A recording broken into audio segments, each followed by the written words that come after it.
Bonjour à tous, alors aujourd'hui on va aborder une question qui est assez récurrente, à savoir le matériel de couchage.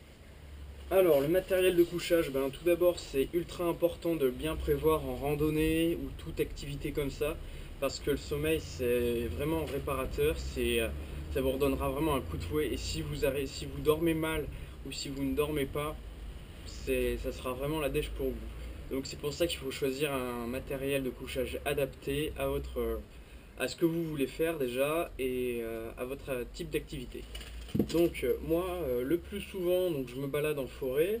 Donc comme beaucoup, je dors en hamac. Donc j'avais fait l'erreur d'acheter un petit hamac filet comme beaucoup de personnes. J'ai essayé de dormir avec, c'était impossible. Et du coup, j'étais à la recherche d'un autre hamac pas trop cher. Et j'ai regardé les prix, c'était vraiment impressionnant. Ça coûte vraiment très très cher un hamac.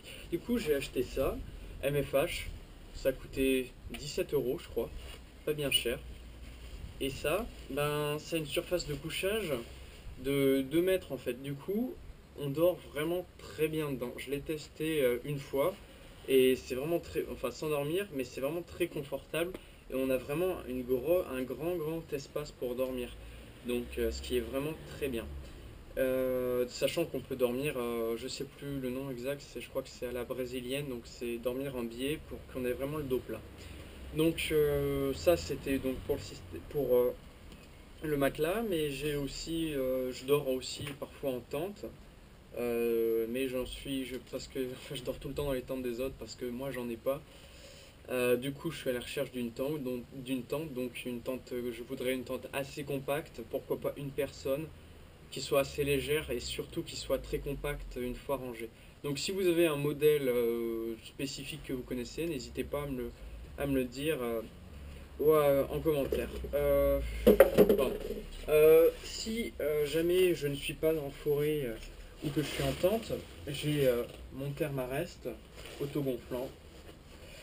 Donc voilà, qui me sert donc de matelas. Donc c'est très important d'avoir un matelas, d'avoir un bon matelas tout d'abord pour l'isolation parce qu'on perd énormément de chaleur corporelle par le sol. Donc une simple bâche posée par terre, pour moi, c'est pas suffisant.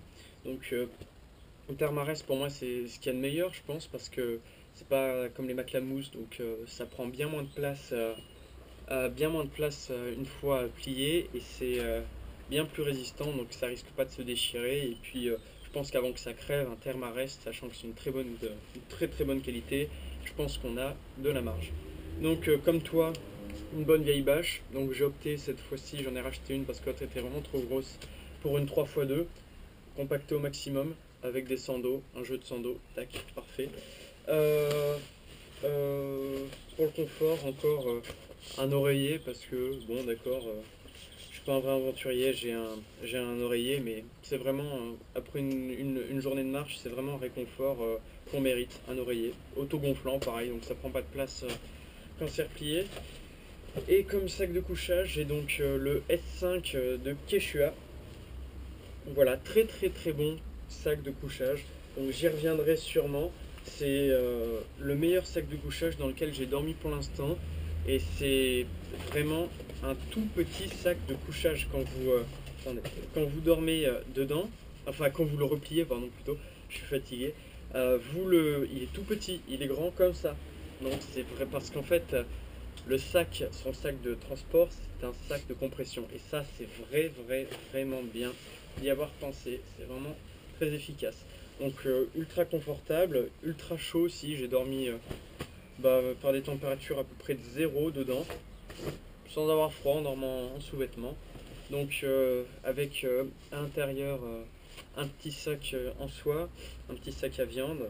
Donc pareil, pour éviter, bon, je sais que celui-ci n'a peut-être pas de qualité isolante, mais du moins pour rajouter une protection supplémentaire, sachant que je n'ai pas envie de le laver tous les 4 matins et sachant que si je le lavais, il perdrait ses facultés isolantes. Donc voilà, c'est à peu près tout ce que j'ai à dire pour l'instant sur mon système de couchage. Donc comme énormément de personnes, j'utilise le hamac. Donc je sais pas quand est-ce que je pourrais vous faire une démo grandeur nature de ce système de couchage. J'espère très bientôt que je repartirai en bivouac. Donc là, j'ai pas pu faire beaucoup de vidéos en ce moment parce que c'est la fin de l'année, j'ai énormément de cours, j'ai beaucoup de trucs à préparer. Mais là, c'est bientôt les vacances, du coup, on va pouvoir ressortir dans la nature et pourquoi pas faire pas mal de vidéos. Donc cette vidéo touche à sa fin. Moi, je vous dis à bientôt et voilà, n'hésitez pas, comme d'habitude, n'hésitez pas à commenter, à m'envoyer vos critiques et aussi maintenant désormais à aller voir notre page Facebook pour si vous avez la moindre question ou si vous voulez tout simplement nous suivre. Donc n'hésitez pas aussi à vous abonner et pourquoi pas faire connaître notre chaîne à vos amis. Donc voilà, cette vidéo touche vraiment cette fois à sa fin. Donc moi je vous dis à bientôt.